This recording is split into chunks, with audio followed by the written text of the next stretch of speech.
It is Christmas Eve. 'Tis the night before Christmas, and all through the house, we are all reading, hopefully, A Court of Frost and Starlight by Sarah J. Maas. Now, is Sarah a weirdo? Maybe. Maybe she's a weirdo. I don't know. And am I technically late because this takes place over the winter solstice, which happened, what, like a week ago now? Not even a week ago. I guess it was, what, 3 days ago? The 21st? But it gives Christmas vibes, okay?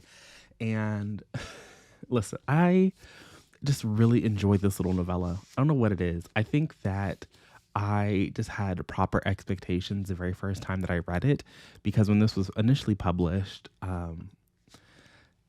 it was a good night for booktube. Again, like, there are just some things about booktube that, like, even though it has changed and evolved over the years, there are just certain memories that I just have of the platform and the people that, like, make it worth it. Like, when this first dropped with that ugly ass cover, I mean, I don't know if I like this cover anymore, but the other one is definitely ugly. I think it's supposed to be Feyre on the cover. She's like in profile, maybe. Y'all know the cover. Anyway, anyway, when that first dropped and the girlies were reading it, they were mad, and it was like everyone was throwing up a video, and it's like stuff like that is what I miss about booktube. Like, I know that everyone these days is like super upset that only people like Sarah get videos made, and like when a book is like super hyped, like it just takes over your feed.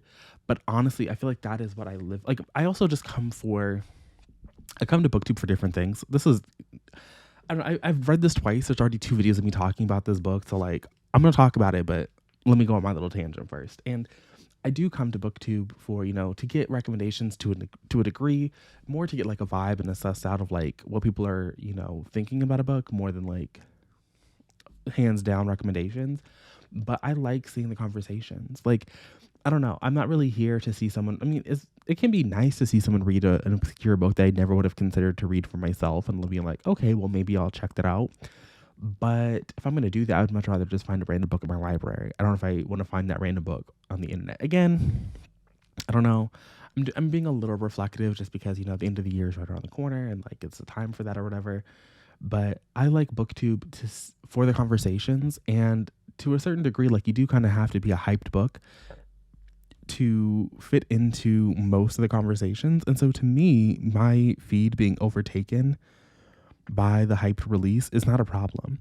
I love seeing everyone reading excitedly, getting their thoughts out, being part of a conversation. Like, to me, that is what makes booktube. Like, I feel like that to me is like the community part of this. But I also am the person who's not reaching out to people.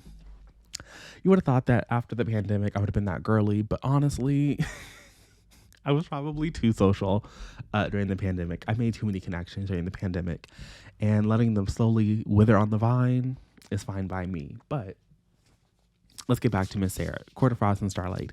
Like I said, everyone initially hated this book, and I can understand to a degree, like, why. The marketing of this book is it's supposed to bridge from Feyre's section of this trilogy into future endeavors in the ACOTAR series, and this doesn't do anything necessarily in terms of like actual factual plottage at first glance. Now, I disagree with that. I stay saying that this book clearly sets up that the Illyrians are not too happy, and they would like to rebel or do something. Like, they're going to cause trouble. And while that is immediately quashed in A Court of Silver Flames, like, it's still set up there.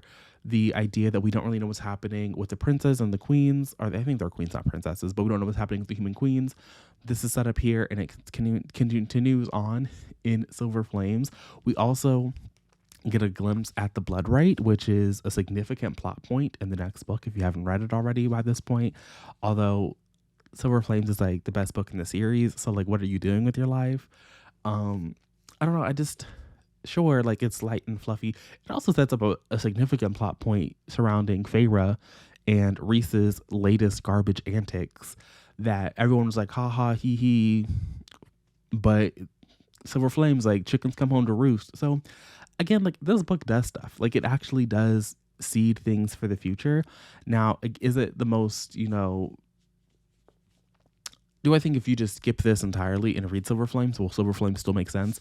Absolutely. But I do think that this really, it does set up, it plants seeds a little bit. Maybe it plants more seeds for Elaine, because I think that even though Nesta is the book that comes after this, Elaine is kind of in this a little bit more, at least to me. I feel like she's a little bit in it more. But it's also because Elaine and Feyre actually talk to each other, and Nesta still wants nothing to do with her sisters, which honestly is a vibe. I don't want anything to do with Feyre or Elaine either. Like, is Elaine important to everybody? Yes, she is. But like, I'm not trying to be homegirls with you. Sorry. Like, she seems so sad. I'm sorry. Like, and it's not that and it's not that Nesta isn't sad, but at least she's like a fun sad. You know, like I feel like Nesta is the kind of a person that you would watch like the sad girl movie about. Like, she's just that girl. Maybe that's a stretch. I'm not gonna say that, but I don't know. I appreciate this. Although as I was reading this, it did make me chuckle a little bit because I haven't reread, I haven't read a Sarah J. Maas book all year because she didn't come out with anything new. And so the last time I read one of her books was what, February of 2022.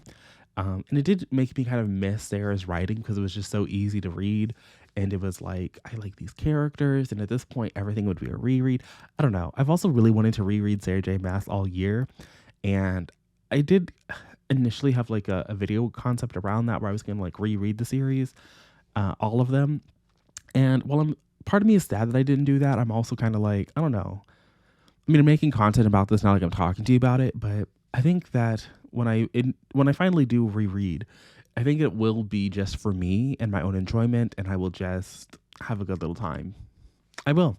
I don't know if I'm excited to read, Mist and Fury and Wings and Ruin again. And I definitely think I'm excited to read Sky and Breath again. But everything else I'm open to. Even though I did attempt a reread of House of Earth and Blood before, it was not only was it a reread, it was a buddy reread, and I don't think I finished Earth and Blood a second time. I'll have to check my Goodreads, but I do know that this is now officially the Sarah J. Maas book that I've read the most because I've read Throne of Glass twice. Maybe I've read Earth and Blood twice, but this is now the third time I've read this. And it still eats. It eats every time. Still a 5-star read for me. Top 2 Sarah J. Maas book, and it's not... I was going to say it's not 2, but I'm sorry, it is 2. Like, this is definitely second place. I don't know. 1816. Girl, no one was asking you the time. I say that... yeah, because I do think Silver Flames is still better than Stuff in Throne of Glass. But Throne of Glass, that's a series that it definitely eats. So those are my thoughts on Miss Silver Flames and kind of my thoughts on whatever I was rambling on in that little tangent. Today's a little short one, under 10 minutes, because this is the only thing I've read and I haven't done anything else. Tomorrow, I'm going to see The Color Purple. Initially, I was going to try and read the book and then come back and talk to you guys about the book. But I've not been able to get it from my library before I go see this movie. So we're not going to talk about the book. We will talk about the movie, and I will read something and we'll talk about that. And then we'll be done with Vlogmas and it'll be over. I know some people are going to continue on and do a full 31 days of daily uploading, but I'm going to take a break. So tomorrow's our last video together, and then I'm going to enjoy some time off, and I will come back with end of the year, beginning of the year content. I still have no idea what I want to do for my end of the year, because I know I'm going to read a book and write a vlog for the end of the year. And initially I had pulled aside two YA books that I think would be fun, because I think they both take place over the course of 24 hours, and that felt like an appropriate theme for an end of the year video. But I don't know if I'm going to read those now, because again, I kind of want to reread some Sarah. I kind of want to reread Silver Flames now. Kind of a little bit, but maybe I'll save that for 2024. I don't know. But we will be talking about Flame and Shadow when that drops. I finally placed my pre-order for that. So that'll be coming from the UK to match my UK spines. Initially, I thought I could just get them in the US, but the US spines are ugly and I don't like it. So we have to, because I don't like the dust jackets for any of the series. I take the dust jacket off. And so when I had Sky and Breath sitting next to Earth and Blood, it just looks sad. So those are coming from the UK. So I don't know when that video is going to come. I don't think I'm going to vlog that. I haven't decided. I haven't made up my mind. So, anything can happen between now and the end of January. But my initial reaction is not to vlog that and just to read the book. I just read Sky and Breath, and then I came and I did a standalone review, and I did the same thing for Iron Flame, and I just feel like a review is again better, because as much as I'm the person who has just sat here and vlogged my reading for the past 23 days or whatever, I still think that there is something to be said about letting a book marinate, to reading a book in your own time and not getting in front of a camera and like forcing yourself to articulate your thoughts and opinions in the moment. Because I do think that while that can be beneficial, I do think that sometimes it's like, okay, those are my thoughts in the moment. And then, like, literally 2 chapters later, there's added context. And while I still had those thoughts and opinions, I don't know if those are thoughts and opinions that I would have wanted to share in a public forum. So, Erin will probably be getting my voice notes because I love a voice note. I just love the sound of my own voice. So, she'll be getting voice notes. And I think the general public is just going to get a standalone video, but maybe she'll convince me to vlog it. Erin is always trying to get me to vlog things, so maybe she'll win out in the end. Send all your messages about me vlogging it to her. Don't send it to me. And I will see you guys again tomorrow. But until then, and until next time, bye.